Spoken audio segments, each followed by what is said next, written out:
අපි ඇත්තටම මේ කියන ෆෝමැට් එක අපිට TDS sheet එක තුල අපිට දකින්න නෑනේ නේ මේ කියන ෆෝමැට් එක අපිට TDS sheet එකේ අපිට දකින්න නෑ එතකොට මම ඒකයි කිව්වේ ප්‍රායෝගික වශයෙන් අපි ගත්තොත් ළමයින්ට උගන්වනකොට මේ කියන රේන්ෆෝස්මන්ට් එක මේ කියන බාර් ෂෙඩියුල් එකක් අපි හදනකොට TDS sheet එකක් ඇතුලේ රිංගවන්න එපා මේක බාර් ෂෙඩියුල් එකක් නිර්මාණය කරලා බාර් ෂෙඩියුල් එකට කොහොමද මේක දාන්නේ කියලා උගන්වලා මෙතනින් එන්න ඕනේ. එතකොට තමයි ප්‍රායෝගිකව මේ ළමයා සයිට් එකට ගියාට පස්සේ මේකට දාන්න හුරු වෙන්නේ. මේක දාන්න දන්නේ.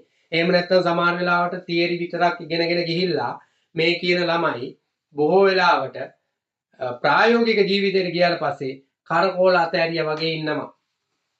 කරකෝල අතෑරියා වගේ ඉන්නවා. ඇයි? තේරෙන්නේ නැහැ. ඇයි? අපි තියරි වශයෙන් ඉගෙනගත්තේ දෙයක්.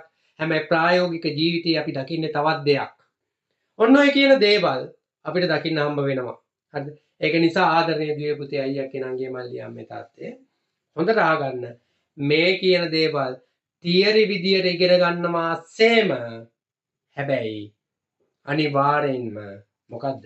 ප්‍රායෝගික ජීවිතේ ජය ගන්නත් මේ කියන දේවල් ඔයාලා අනිවාර්යෙන්ම ඉගෙන ගන්න ඕනේ.